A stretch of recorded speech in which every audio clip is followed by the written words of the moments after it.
Trumpet jerks. I have no idea what that is. I've never seen it. But Tony, keep it zipped.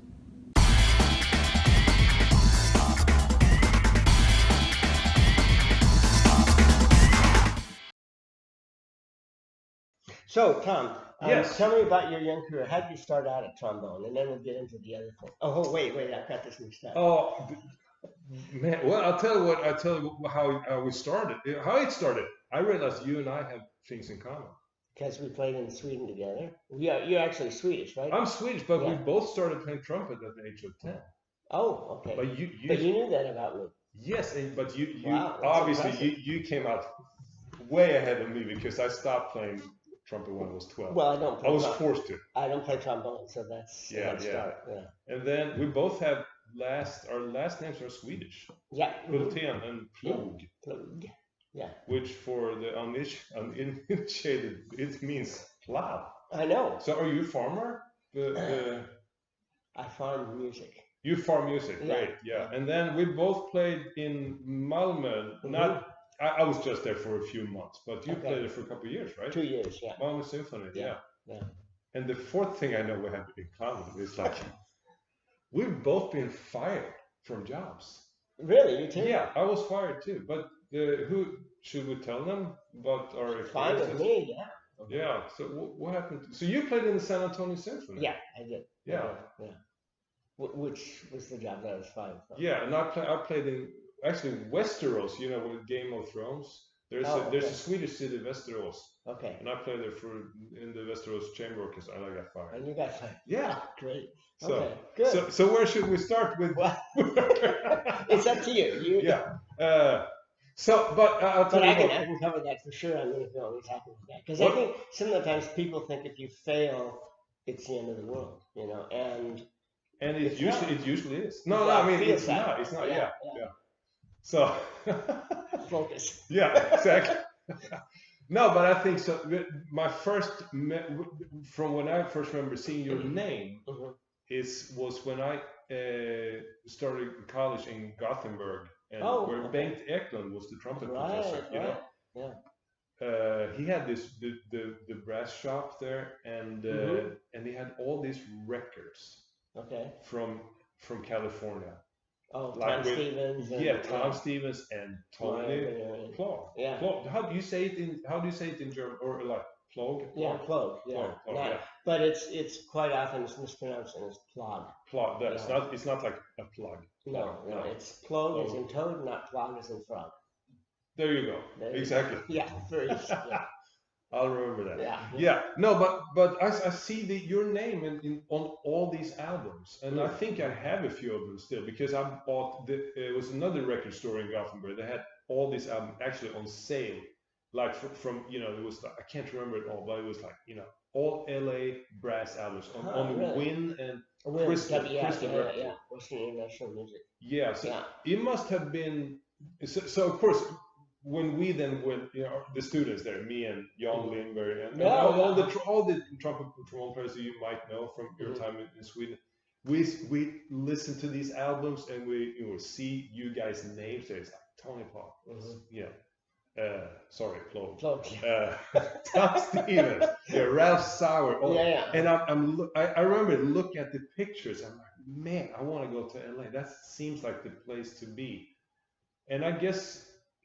When you grew up, it was kind of like a golden age in brass playing, right? It was. And when you're a kid, you sort of realize it, but you sort of don't. Because when I was growing up, of course, I had great teachers. I mean, and they were great players and great people. And my father first, and then Irving Bush and Tom Stevens. So your dad, he was a trombone player. Trombone. Yeah. Oh. Yeah. Played in big bands, yeah, exactly. Wow. Okay, so you played big band stuff. Yeah. Wow. Yeah, many years ago. But but now looking back, I was incredibly lucky to have the teachers that I had. Yeah. And when Tom Stevens came into town, it was Miles Anderson. Those were the two. He was in LA Phil too. Miles Anderson, right? He was second trombone. Yeah. Roger Bobo. And so Meyer Guarneri was another trumpet player, and so they started the LA Brass Quintet, and Tom was, you know, having people write for him, as was Roger. So I mean, there was a lot of really great stuff going on, and there were a lot of composers who were writing for brass in LA in that time. So I was just really lucky to grow up in a place where all this stuff was going on. And at the time, you know, you sort of realize it, but that's just your life. For you, it's just natural. Like, okay, I can go and hear George Roberts any day, or like he's around, you know. Yeah, like, exactly. For us, it was like an ocean and the continent. Yeah. So you know. Yeah, exactly. I mean, I remember playing. I didn't play studios that much. You know, but I remember playing at like sessions where the trombone section was Dick Nash, Lloyd Elliott, and George Roberts. And now you think of that, and it's like, wow, great. Yeah. But then it was just, you know, really nice guys and very funny. You know, they do really funny things on sessions, and you know. Because we used to sit, me and Jan Lindberg, some late nights. You know, he had this Sinatra swinging session. Oh, okay. It's like, and they're all lined up. I mean, it's from the studio shot with George Roberts, Tommy Peterson, you know, Lloyd Elliott, and all those guys, and the trumpets, and we're sitting there. Yeah. You know, we're just dreaming about being there. Yeah. But you kind of had those people influences sort of around. Yeah, I mean, I was really lucky. Yeah, and tell me about so because I don't know, my feeling is that back then there wasn't a huge gap between commercial and classical players in LA, but maybe I'm misunderstanding that. Yeah, I think there sort of was. Okay. To a certain extent, but Irving Bush, he played studios, he was one of your first teachers, right? Yeah, Irving actually. I studied first with my dad, and Irving, when he was young, studied with my dad, and he and my brother were best friends. Yeah. So we've had this family connection for years and years. Yeah. And Irving has passed on, but his wife and I still have contact. Great. And she's great. Yeah. But so. Irving, the LA Philharmonic trumpet section was an extremely versatile section and a really interesting section because Irving and Bob Duvall, who played first, were really gentlemen, and they'd go to rehearsals wearing ties and coats and all that. Like it should be. I guess, And then, back then, and then actually, I saw a picture of Herseth and Chipowitz sitting next to each other in a recording session, and they had ties on. So, I mean, it was a different time. But Tom Stevens and Mario, Tom came in as third trumpet and then moved up to associate. They were jeans and t-shirts. Yeah. And so Mario was a great ad-libber. Tom could ad-lib too. Yeah. Irving was a super great lead player. So when they do like things that had lead, the second trumpet player actually played lead. Yeah. Bob Duvall had played at a radio station, and so it was like an incredibly versatile section. But really, they were sort of like Democrats, Republicans. In a way. I mean, and they got along fine, you know, but really sort of different ways of doing things. So Tom and Mario were sort of like the young bucks, and they were asking people to write music and you know, new pieces and all that kind of stuff. So I mean, for me, being in the middle of it, it was just great, and I was so enthusiastic. I practiced, you know, during the summers I practiced 6 hours a day and all of that. So all these players were like heroes for me, absolute heroes. And so you know, I started getting called to play extra. I think it was maybe 19, possibly 18, but I think 19. And that was, I mean, I'd get to rehearsals an hour and a half early, hoping I wasn't late, you know, that sort of thing. Just because, you know, playing with the LA Philharmonic and with you know, Tom Stevens and Irving Bush and Bob Duvall, people like that, you know, was like a dream come true, you know. No, that's great. Trumpet Jerks, one of the greatest shows on earth. It can't be believed. I mean, everybody should watch it and be a part of it. So when you were little, did you always wanted to grow up and be a trumpet jerk then, or no? No, but I mean, you wanted to do music when you were little. No, actually, no. When I was little, I wanted to do sports. I loved sports. And first baseball. You know, if I could have been a professional baseball player, I would have done it. Or then later tennis player. The only problem was the lack of talent. So I've heard you say that talent is overrated. I just listened to an interview with you, and it's like it's the work ethic that's. But in my case, Oh, you mean there are limits to the? a supreme lack of talent can also be a problem. Oh, okay, yeah, okay. I'll take that. At least with sports. So you figure, okay, I'll do something easy. I'll play the trumpet instead. Well, you're nailing me here. Well, what happened was I think when I was 9 years old, my father, who was a brass teacher, had me take piano, and I never practiced. So after a year, he had me stop and said, "You're going to take a brass instrument, either trumpet or trombone." And so it was trumpet because I couldn't reach out to seventh position. So until I was maybe 16, I was really lucky with my parents. Yeah. Extremely lucky. And so I would have times when I would practice hard, and then I had a lot of times when I didn't practice much at all.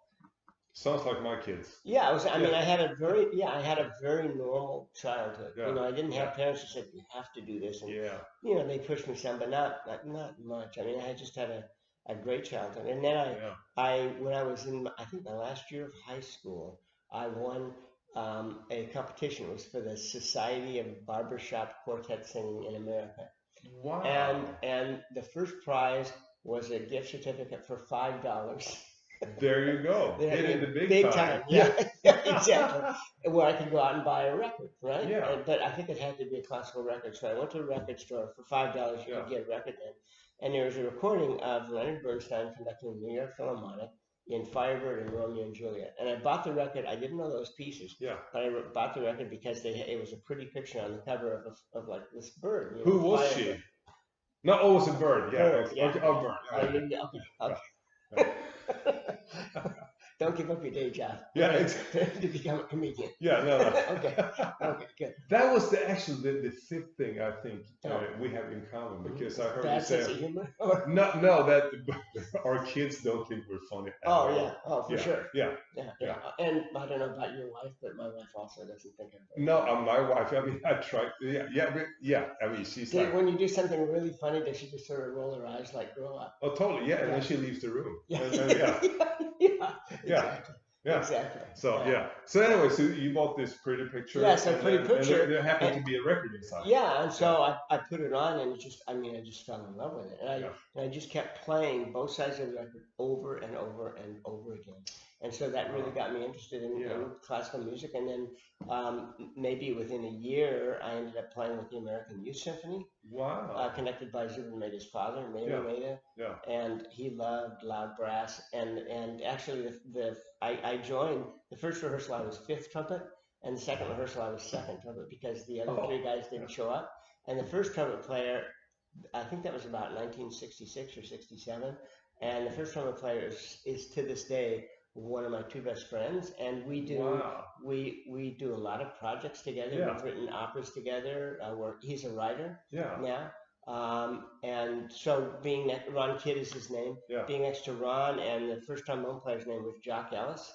Totally crazy guy. And so we were just totally in love with the music. Yeah. And the big thing back then was how loud could you play, you know.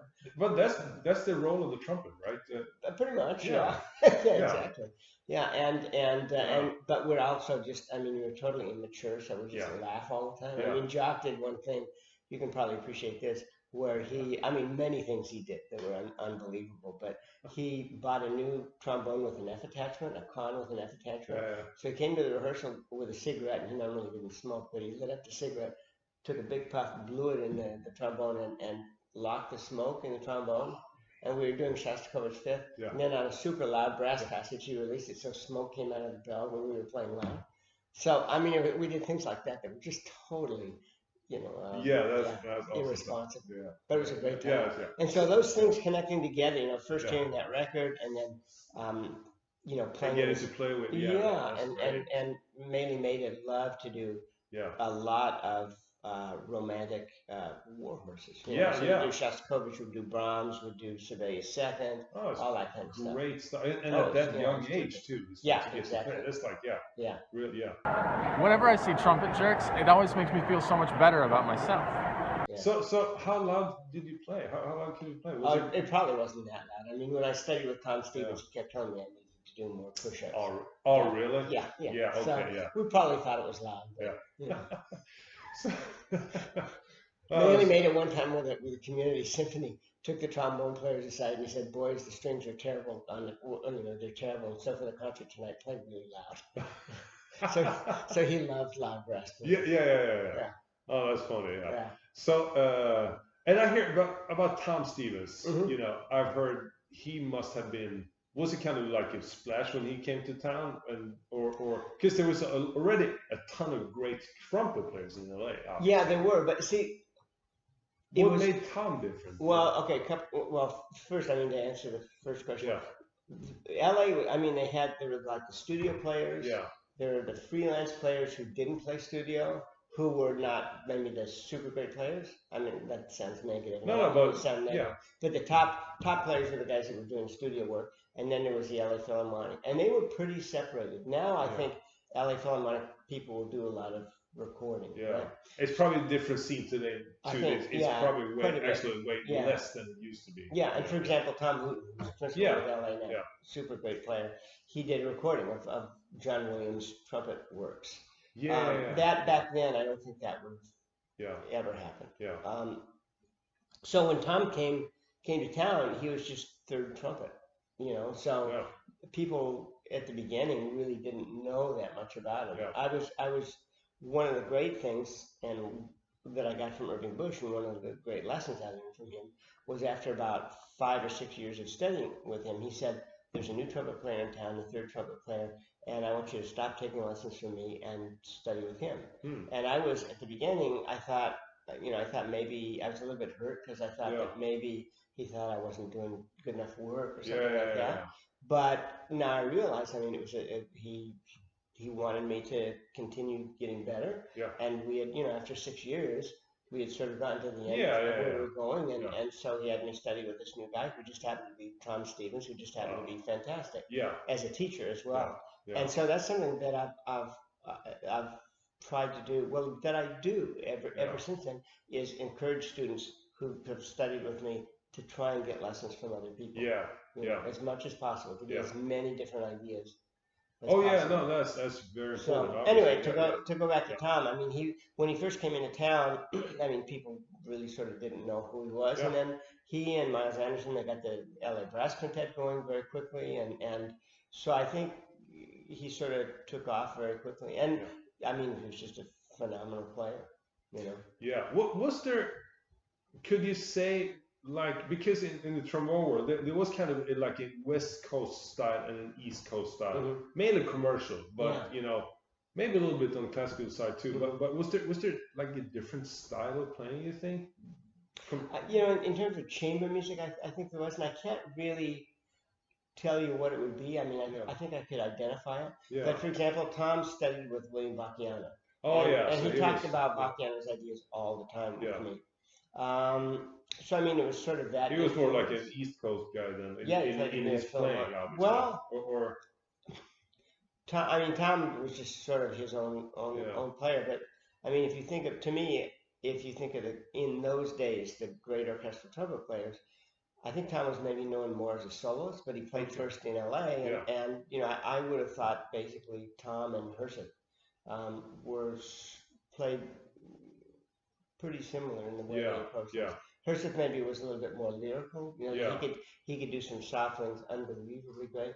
But Tom had, I mean, if you listen to recordings, his sound is great. But if you were in the room right next to him, I've never heard a sound like that. That it was really? Yeah, it was dark but yet brilliant and incredibly intense. And I remember once doing a recording session. There was a group called the LA Brass Society. And is that the one where you do with the Gabriele stuff with two choirs? No, that was afterwards. I think that was the LA Philharmonic Brass in San Francisco. That might have been. But this is the LA Brass Society, and they recorded a piece by Fisher Tull. Liturgical Symphony. Yeah, exactly. Up the road. Sam Houston's University. Exactly. And the way they had the recording set up was in the Brass Society. There'd be like great professional players,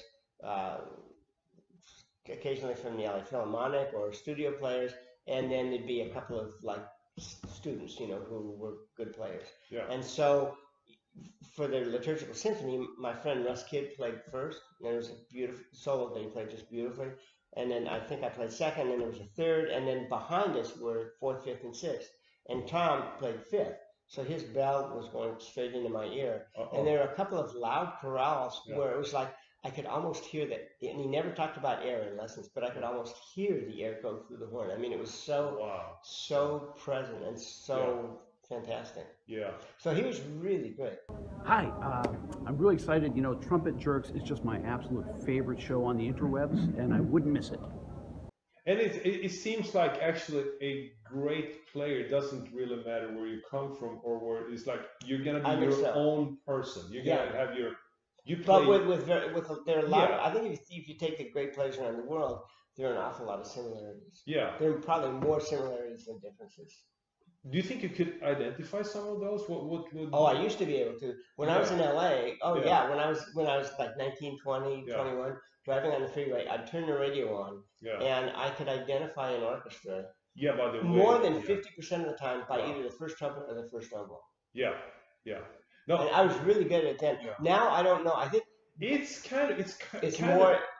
more homogenous now. Yeah, it's like you don't.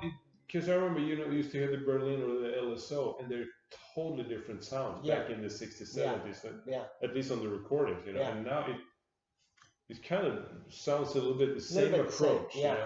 When I was a student, the big five of the orchestras were the trumpet players were Herseth, who's of course he was phenomenal, but in terms of his style was sort of more in the middle. There was Gil Johnson in Philadelphia, who was very lyrical and had pretty substantial vibrato. There was Vacchiano, who you couldn't miss, who had a real vibrato and a way of playing. Bernie Edelstein in Cleveland had no vibrato at all. And for a time, Roger Voisin in Boston had this incredibly fast vibrato. So I mean, I could hear 4 bars of one of those orchestras and say that's who that was. Yeah. So and now you can't do it, but on the other hand, now a trumpet player, if they're playing a French piece of music, can play it more in a French style. And back then, they just sort of played in their own style. So a lot of people say that it's a negative thing that there's so many players that sort of sound the same, but maybe those players are a little bit more sophisticated in the way they play. And also probably the level of player today, and I'm going out on a limb here, so this is just an estimate, but maybe the level of player today is higher than it was back then in terms of just playing the instrument. Yeah, because I've been thinking about that, because I get kind of nostalgic, like, so you hear those old recordings from the 50s, and the players were amazing. The commitment, I think, was more. Back then, maybe. Yeah, maybe so. But then I realized, you look on YouTube nowadays, you see this 14-year-old kid playing like, holy moly. You know what I mean? So maybe I mean, you think that it's this kind of shimmer about what used to be. But it's actually there's a lot of great players. I think the overall level today is much higher. Yeah, because I got and you do much more than I do, but you go out to some school or something, you have some kid come up and play or do master class. And I can be out of like nowhere, Texas, and some kid comes up and it's like, whoa. And you didn't really play. You didn't find that before. Yeah, exactly. So that's really impressive. So cool. I'm Randy Adams at Sam Houston State University, and you should watch Trumpet Jerks. It's my favorite show, and you can be one of us. So, for those of us that don't know you, you're obviously a very accomplished, funny guy, very funny guy, and you have a wife that's your biggest fan. That's your comedy fan. Yeah. That's true. But you also kids, don't forget that. And kids too. But you actually get paid writing music. Yeah, sometimes. Occasionally. That's to me very impressive. But you get paid so much, so you stop playing the trumpet. Is that a correct way of No, that's not correct. No. No, okay. So I got it all backwards. You got it totally wrong. Okay. So, but You tell haven't us. been doing your job.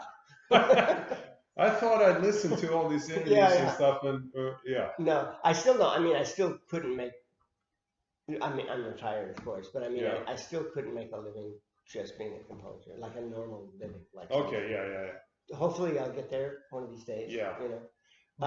But you started writing music fairly early, right? Well, Or yeah. What is happened that was that when I was with the San Antonio Symphony, yeah. I wrote a piece. Actually, just before I went there, I wrote a piece called Mini Suite for a brass quintet, and Okay. 4 movements, less than 4 minutes long. So the idea of developing something was not yet quite there. But it was published by Western International Music because by that time, sorry for doing this with my glasses, but they broke just before. Oh I man, came here. I can sympathize with you. Okay. Yeah. So anyway, they published that piece, and so about every couple of years I'd write a small piece for brass, just sort of getting into it. Yeah. And I started, and then occasionally I'd get into a bigger piece. I wrote a piece for brass octet, music for brass octet, and then I wrote a piece for wind ensemble, and that was a number of years later. I was teaching at USC, and I asked the wind ensemble conductor, I said, if I wrote a piece, would you do it? And he said, yeah, to my surprise, because he didn't know me as a composer, but he did it. And so I gradually got into larger things. And then in 1989, December of 1989, I was in Berlin to play a couple of concerts with organ, solo concerts with organ, and a couple of Christmas oratorios. Yeah. I had one free night, and I was staying with some people who lived right across from the Deutsche Oper. And so I went over there and was lucky enough, somebody had a free ticket. They gave me a free ticket to see Romeo and Juliet, the Prokofiev. Oh yes. Yeah, not the actor. They were doing the ballet that night. Yeah. And that even at that time, that was one of my favorite pieces. We're actually playing this spring with the ballet Houston. Oh, yeah. that's I great. love that piece. It's one of my favorite such a pieces. great piece. Yeah, it's got so many great moments in it. Yeah. And so I was, and it wasn't even a great performance that night, but there was something that just happened, and the section where the death of Tybalt, where it ends with a C minor chord. Yeah. Bum bum bum bum bum bum bum. It's like I thought I have goosebumps right now. Talking about. Yeah. I thought I have to be a composer. If I fail as a composer, I can at least say my profession is the same as Prokofiev's. I mean, it was that huge. You really had this voice from heaven speaking to you then. Oh well, it might have been from hell. Who knows? No, but you really felt that like it was that strong. It was that strong, yeah. And so that was basically the beginning of 1990. Yeah. And I didn't quit playing until 2001. So it took quite some time. Yeah. And it was shortly after that that I met my wife, and we had a couple of kids, and so I had to keep things going. But I wanted I want to be a composer more than a trumpet player. Huh. And so then I finally came to the point where we had worked things out, and I checked with the Musikhochschule where I was teaching. Yeah. Is it possible to do this without being a player? And they said yes. And so eventually I ended up doing it. But it was not because I was earning a lot of money. I wasn't earning hardly any money at all doing that. Huh. So. Yeah, so it's you and Mozart. He didn't really make a lot of money either. Really, I heard he was a good businessman, but. Maybe so. Yeah. I'm not sure. Yeah, I don't know. Yeah. So, but that's, to me, that's real fascinating. And so it's totally, I tend to be Ron Kidd, this friend of mine, from American Youth. Yeah. He said I'm the only person he knows who every job decision I make goes towards less money rather than more money. So yeah. Well, I mean, it seems like we're in this beautiful house. So you obviously which is not mine. Who can say that? Good news, bad news. We're in a beautiful house. Bad news, I have no clue. But I tend to be very, and I'm not saying other people should be this way, but for myself, I tend to be very idealistic about things. You know what? We need more of people like you then in the world, more idealists. Maybe. Yeah, no, that's great. So, but from what I understand, you don't really study to be a composer. You sort of self-taught. Is that? Totally. Yeah, you're totally. Sort of. You're totally self-taught. Yeah. Except I've played chamber music. I've played with orchestra, many different orchestras. Yes. And so if you play Tchaikovsky symphony and Beethoven symphonies all your life, there's certain stuff that just comes in, and, Yeah. and then you start to realize when you write something, okay, this is not good, or this has a chance Yeah. to be good. Yeah. So in a way, and also I know the mentality of players Yes. as opposed to being just so as a composer, I trust players, you know. Yeah. And the first thing I'll say the first rehearsal is, give me feedback, criticism, and be brutal, so that I can change it and make it better. So I haven't had formal training, but from a practical standpoint, I think I have a pretty good idea of what works and what doesn't. And if I don't know, I'm very comfortable asking people to tell me. Yeah. Trumpet jokes. You want to listen to that? It's our favourite YouTube. Oh, fucking hell. I'm too pissed, I can't speak. I think that's actually a very important point, because as a player, you know, I get to play my fair share of new works. Mm-hmm.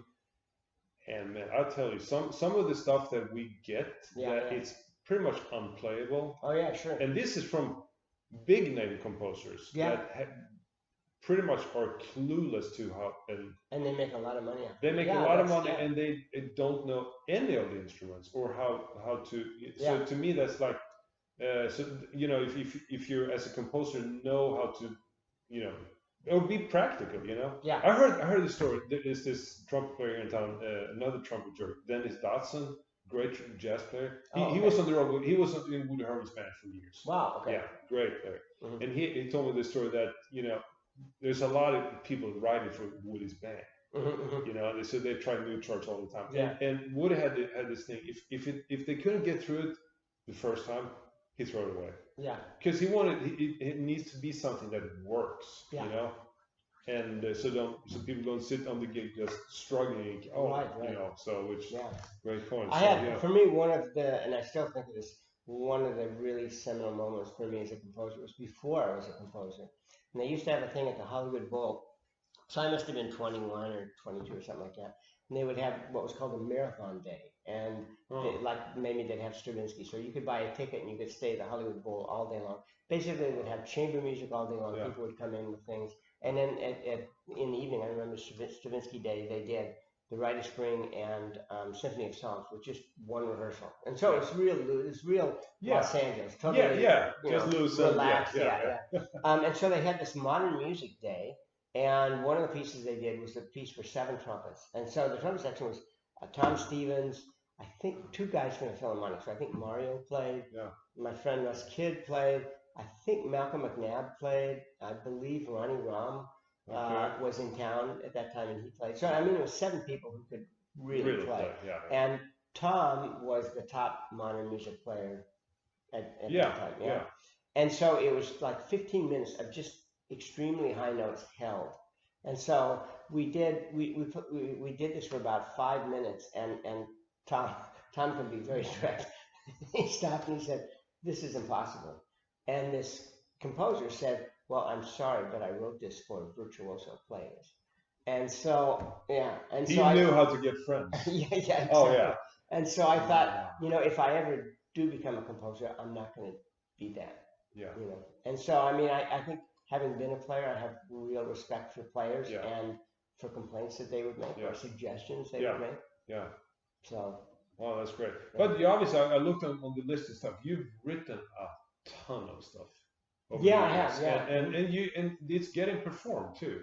Some of it. Yeah. The ironic thing for me is, I think some of my bigger pieces, which I think those are some of the best things I've done, either have not yet been performed or are hardly performed, and then some other pieces that are maybe okay, but not great, get performed all the time. Yeah. So. Yeah. And I would tell you those, except my publisher then would be very angry. Oh, okay. So I'm willing to talk about it, but it'd be. Yeah. But you have a publisher. You work with a publisher. Yeah. The main publisher that I've worked with over the years is Editions BIM. Oh, in Switzerland, right? In Switzerland, right? Yeah. Jean-Pierre Matte. And his son, Jeremy, is now taking over Editions. Oh, okay. And And I thought, for some reason, they did mainly brass, but they do. They do mainly brass, but they do other things too. Yeah, but mainly brass. What do you think about Trumpet Jokes? It's our favorite YouTube channel. Full of ego. So, going back a little bit, so you ended up in Freiburg, Germany. Mhm. When was this, and how did that happen? Okay. Well, it was 1991. Yeah, so you came to Malmö Yeah. to play for a couple. Why? How did that happen? Okay. Well, that's actually, for me at least, an interesting story. So go back to I talking about being idealistic. So I was living in LA. I was freelancing in LA and getting by. You know, not doing great, but getting by. I was not like a top studio player at all. I'd occasionally do studio jobs and then play with community symphonies and you know. So I was making a living, but you know, and I decided that I really wanted to be a composer and a soloist. Especially in those days, it was more soloist than composer. Yeah. And doing that, I could live wherever I wanted to live. And so I thought, I'm going to cut out the freelancing and burn the bridges. I mean, talk about stupidity. And it meant I could live wherever I wanted to live. And so my other really, really good friend is Nick Norton, who plays with the Utah Symphony. Okay. And both he and his wife are like heroes for me. Yeah. So I thought, I'll move back up to Salt Lake City. And just beautiful place. Oh, it's a great place. Yeah. And just try. I'll be up there with them, and I'll be with these fantastic people, and you know, try to somehow make a living. Yeah. So I went to Salt Lake City, and I met my wife on a blind date. Actually. Wow. So you didn't have family stuff when you pulled up your roots from LA. No. Well, I mean, my brother and wife. Yeah, but you didn't have like wife and kids. No, That's not, why, no, not at all. Yeah. So I met my wife on a blind date. She had never been to Europe. And so I I thought, okay, I can write to some people and maybe I can, because I had done a bunch of stuff in Europe before. And maybe I could get 3 or 4 days or up to a week of doing master classes or a course or something like that. And that could help pay for our way and we could have a week vacation in Europe and she could see Europe. So it just turned out that one of the guys that I wrote to was Boo Nielsen. A very good friend, you know, played with Melma. And but I wrote to him about a course, and I was on the road with the St. Louis Brass Quintet, and Kathy called me. We were not yet married. Yeah. I think we were probably engaged by then. By then, she called me and she said, "Call Boo Nielsen immediately." And this was like 30 minutes before leaving the hotel for a concert. Yeah. And Boo said, "Well, actually, there's First Trumpet is open in Melma because First Trumpet player is alcoholic and they're making him take a year off. Would you be interested in playing with the orchestra?" You know, and I said, "What?" You know, and this was like March, and I said, "Wow, you know, I'll have to think about it, but I mean, when does it start?" And Boo, of course, said first rehearsal tomorrow morning at 10, right? And I said, "Well, that's not going to work." Yeah. So I think he was joking. Yeah. But I talked to Kathy, and we talked to some friends, and we thought, well, you know, even if things turn out terrible, it'll be an experience, you know. So we ended up going to Sweden, and I was 2 years in the Malmö Symphony. We got married in Sweden. Oh wow! Yeah, we got married in Malmö, and we just saw the church. We were there like on a vacation just about a month ago. We saw the church we were married, and all of that. Yeah. That's so a beautiful city. Oh, it's a great city. Yeah, and it's changed, and it's a lot of times when cities change, they get worse. But Malmö to me now seems even nicer than before. Yeah, it's always been kind of a gritty place. I mean, it's very much blue collar town, you know. I guess. Yeah. But they have a beautiful hall there. The hall that when I was nice. Yeah, you used to play in the old theater, or there was stuff open. It was not. We didn't play in the theater like where the opera is, but we. No, but different place where the acoustics were not so. Yeah. Oh wow! So you were a couple of years in Malmö. A couple of years in Malmö, and then, were you interested in pursuing staying on that job, or? Well, what happened was my wife was a nurse, and we talked about it, and we decided, well, okay, I've had 2 years of fun, you know, playing with the Malmö Symphony. Yeah. Now Kathy will look for a nursing job, and we'll go wherever she's going to be a nurse. Yeah. So she found a job in Italy, and she was there right. I guess just before she got there, she got pregnant with our daughter, who's now 26 years old and is pregnant as well. Oh, congratulations. Yeah, thank you. Wow. Thank you. Yeah. And so we decided that we went to Italy for a short time, and then we were there, and we ended up, I auditioned for this job in Freiburg and got the job in Freiburg. So which was the position is teaching trumpet professor? Yeah, trumpet professor. Right, right. Yeah. Cool. And how big a school is that? Is it a whole university system? Well, no, it's just a Hochschule. I think, Yeah. just guessing, I'd say maybe 500 or 600 students. So it's not like University of Texas with 40,000 kids. No. Yeah. Okay, so it's a little bit smaller. Yeah. Quite a bit smaller. Yeah. Okay. Yeah. And how big is your studio there? Well, I'm retired. You're retired now. So, Yeah, okay. yeah. I retired in 2013, I think. See how much I read up on. No, that's fine. Yeah. So yeah. That's only like 7 years ago. You're within the decade, though. Yeah. So I had maybe 12 to 16, occasionally 10, maybe. Yeah. And that sounds great. You know what? I'm so impressed. That you've been able to do all these different things. Mm-hmm. So yeah, it's that's inspiring because that was our plan, me and my wife, and then we've been stuck in Houston for like 22 years now. You know, Houston's a nice place. So you're playing with the opera. You're playing with the yeah. We got but it's ugly.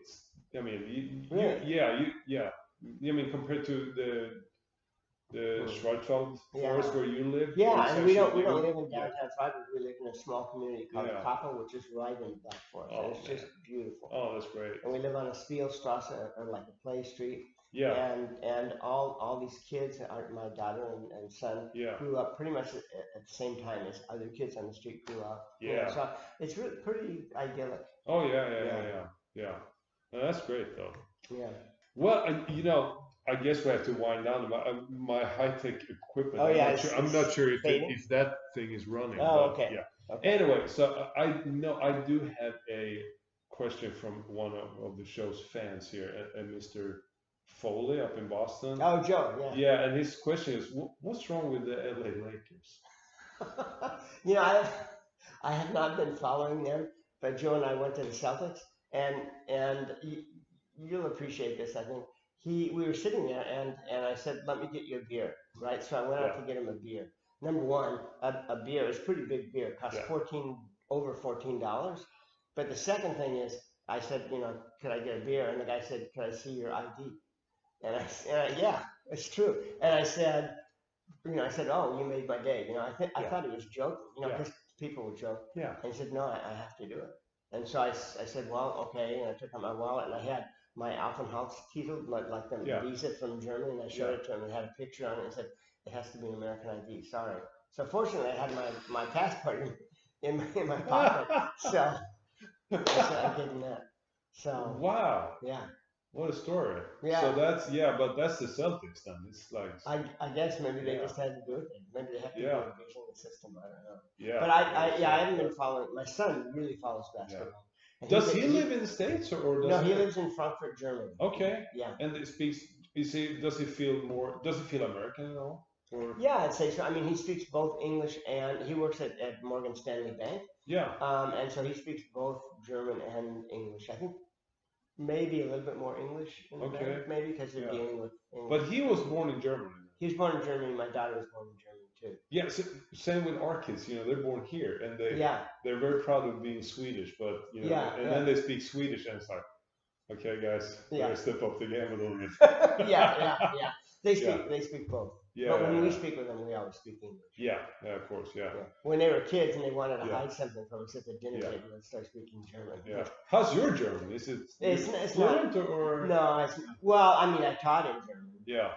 But I've, Nicht gut. Viel besser. Nochmal. Yeah. Phrasing, bitte Phrasing. Yeah.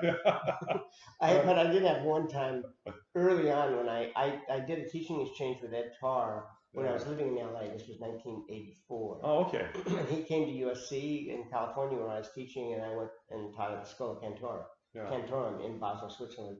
And they asked me to do a 3-day course at the Musik Academy, which is right basically on the same grounds. And, I do master classes all the time. It's really fun, no stress. Yeah. But 5 minutes before I started, they said, you have to do this in German.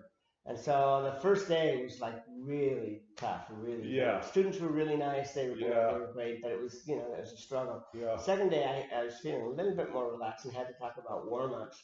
And I had a couple of friends in the back of the room, and they were laughing quietly, but I could tell they were sort of on the Yeah, floor. yeah. So I said during the break, I said, okay, what did I do wrong? And they said that I got my syntax mixed up. Okay. And instead of talking about warm-ups, I was talking about a sexual technique. And, Oh. and I was saying, Well, that could have been informative though for the kids. Well, I'm sure they enjoyed they it. were really paying attention. Yeah, yeah. And I was saying, you know, do it every day, Yeah. stay relaxed. You know, maybe you're late for the concert and you only have 5 minutes, you know, so you Yeah. gotta be flexible. All this kind of stuff. And the They kids were, boy, okay, oh, yeah, yeah. they were really, you know, They were they really were paying very attention. quiet. Yeah. Yeah. Oh, that's great. Who should start? I mean, we both got it fired. Yeah, okay, you go first. Okay, I go first. Okay, so this was in 1997. I was playing what was called the Westeros Chamber Orchestra, and it was a great job. It was one of these. So it was brass sextet. We had 6 brass and percussion, and it was chamber orchestra. So it was like a little bit two-faced job. There's some commercial stuff on the brass and the orchestra. It was awesome. And then Tina and I took leave of absence to come here to the United States. Okay. And so we wanted to be here for a year for Tina to do her postdoc. Tina is your wife? Yeah, Tina is my wife, and she's a microbiologist. So she's got a PhD in Sweden. We came here to do research. I thought we'll married a microbiologist. She's a very smart woman, but she does a lot of research on the inside of your trombone. Exactly, but in some ways she's not that smart. She married a trombone. Yeah, exactly. Yeah, trombone player. That's how to tell you something. Yeah. My wife says I'm weird, and I say, but you married me. Exactly. There you go. Yeah. So anyway, so we get here, and the first thing that happened was, it turns out Tina was pregnant. I had no idea how that happened. Yeah. And then about a month later. Photos or? Yeah. And then about a month later. You know that joke, right? Do you have any new photos of your wife? No? Would you like some? No, I never heard of it. Oh, you didn't? Okay, no, okay, I'll add it to my arsenal. It's like the unanswerable question, have you stopped beating your wife yet? If you say yes, you're wrong. If you say no, you're wrong too. Yeah. Okay, anyway. Okay. You can edit that out. I might not. Okay, and then you ask me for money. Yeah, exactly, yeah. Okay. And then about a month later, and so we're here, no job, nothing, but with the pregnant wife, and I got this letter in the mail that, oh, dear Thomas, you're not fired. Uh-huh. Yeah, so it turns out they did some kind of reorganization of the whole thing, and thought, well, it'd be great to have more strings, but these brass players, they're young. They can probably find something to do, you know. Wow. Yeah, so I got fired, and out of the blue, you know. Yeah. So that was it, and that was So and that's why we stayed here, because I didn't have a job to go back to, and then kind of got busy playing here, you know. Yeah. We're making Well, noise. it worked out. Actually, it worked out okay. So what about you, Tony? Okay. Well, I was in my 3rd year of the orchestra. It sounds awful to get fired from your first job, you know. Yeah. Not a great career recommendation. But I was actually planning to go back to LA anyway last year. Okay. But that's not why. But what happened was about maybe a month before the notices came out, and it technically actually wasn't being fired. We all had 1-year contracts. Yeah. And so my notice said that I would not be receiving a contract for next year due to lack of development in phrasing and musical articulation. They actually listed something. I still remember the exact quote. And so what happened was about a month before the notices came out, we were having the first rehearsal for Capriccio Italiano. Yeah. And I was playing the cornet part, and somebody else was playing the trumpet part. But the trumpet part at the beginning is da da da dum, da da da dum, and the conductor yelled at the guy who was playing first trumpet, shorter. Yeah. And then when it came to bum beam bum be da da dum ba dum ba dum bum, with me he wanted to go beam ba da da da dum ba dum ba dum ba, really accented. Yeah. You know, which is not the way I would know. Yeah, of course. But and he yelled at me several times to do more accent. So those two things were what he was talking about in the notice. In other words, it was sort of like a setup job. He was preparing an excuse for Yeah. letting me go.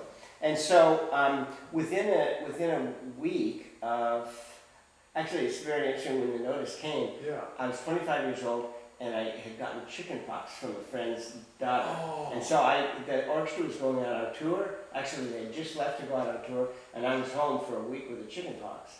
And so knocked on my door, registered letter. Here it is. You know, essentially you've been fired. Oh, So okay. yeah. But it was a really interesting situation.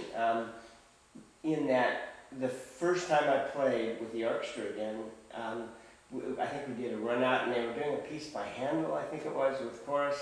And the first, I didn't know the piece, but it just started out with a trumpet solo, bum beam bum beam bum, and the conductor gave the beat, but he didn't look at me, which I thought was sort of strange. Yeah. And then we had to have a meeting about something with different people in the orchestra, and I came in there and he wouldn't look at me. And so within the first week or so after I was back with the orchestra, the two people who were closest to the conductor came up to me and said, if you go talk to the conductor, you can get your job back. And so I think there were a couple of reasons I can let me get into that, but I didn't want to do that. And so I just stayed fired for the rest of the season. And by the end of the season, he started giving me solo vows and was really nice to me. So I think he really wanted me to come back in. And I think the problem was that either I had taken an audition without letting him know that I was going, because several times I had taken an audition and asked him, but this time for this one audition, I didn't miss any rehearsals, but I didn't tell him, or that maybe I was associating with the wrong people in the orchestra. Wow. And the year I was fired, there were, I think, 8 other people who were fired. And so that every year there was turnover of people being fired. How was also San Antonio? They've had some financial problems over the years. Was that part of it too? No, the orchestra was in fine. Oh, okay. Well, I don't know if they were in fine shape, but there was not a. No, it wasn't. Yeah, I know afterwards they had financial problems. But what happened was actually we had the last 2 concerts of the season, and I was already packed up. I think we're out of bed. Oh, okay. Oh, I should have. That's okay. Man, But anyway, I got a little bit of that. The last 2 concerts, No, it's still running. Okay. It's just no, it's still running. Okay, let's. Okay. Sorry. Anyway. There wasn't the light on. Oh, okay. I'll edit and things. Okay. So. As they say, the lights on, but nobody's home. Are you talking about trombone players now again? Yes, of course.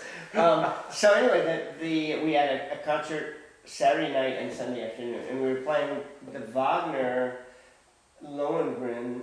I think it was a all Wagner concert maybe, and it's not the prelude to the 3rd act, maybe not the 1st act, but I think it was something from Lohengrin.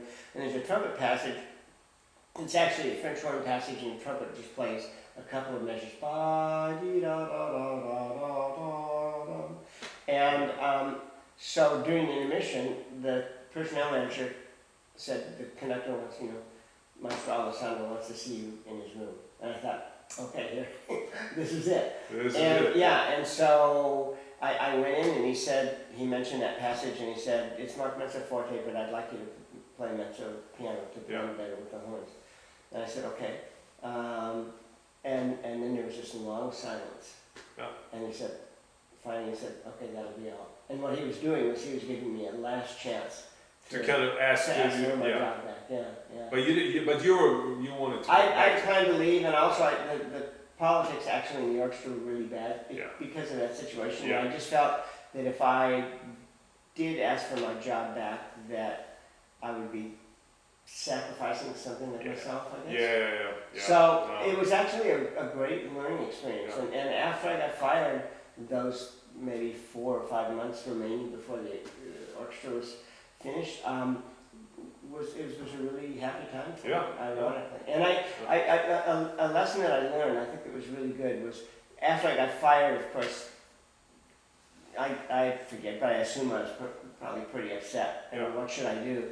And I called Irving Bush, my teacher, and we talked about it. And he said, play absolutely the best you can, don't cause any trouble, and leave with your head held high. Yeah, you know? yeah. And that was a really good lesson for me, just Yeah. to try and do the best under maybe negative circumstances.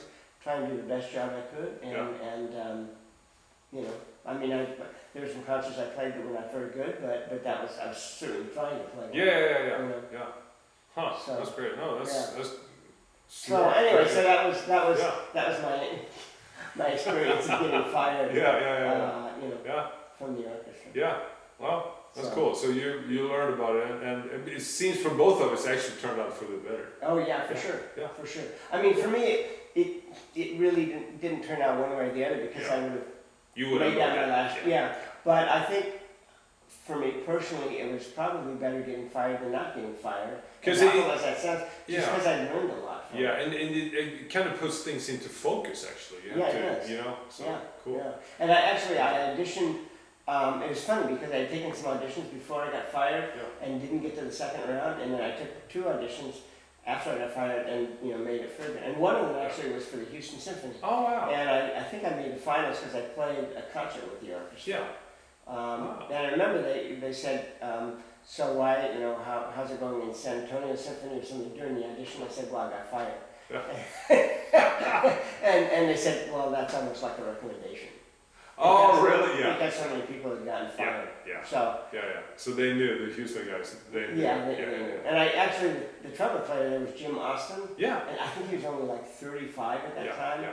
Super nice guy. Oh, And he's great. yeah, and I saw him last year. Wow. Because Yeah. I taught at the University of Houston. Yeah. And we went out and he was just great, so enthusiastic. Yeah. Oh, he's such a great guy. Yeah, really. Oh, great very guy. cool. Yeah, and he still remembered that. Yeah. Yeah, so. That's great. Yeah. Hey, Tony, have I forgot anything? Anything to ask you about? Or- I don't know. You're great. You're a really good interviewer. Really? My Seriously. wife doesn't. Well, No, she I'm probably doesn't just, think you're actually, I'm funny. just kidding. Yeah. Yeah. She has. Yeah. I don't think she's ever watched a single video of mine ever. Really? Yeah. No. Wow. So but that's okay. Yeah. Okay. Yeah.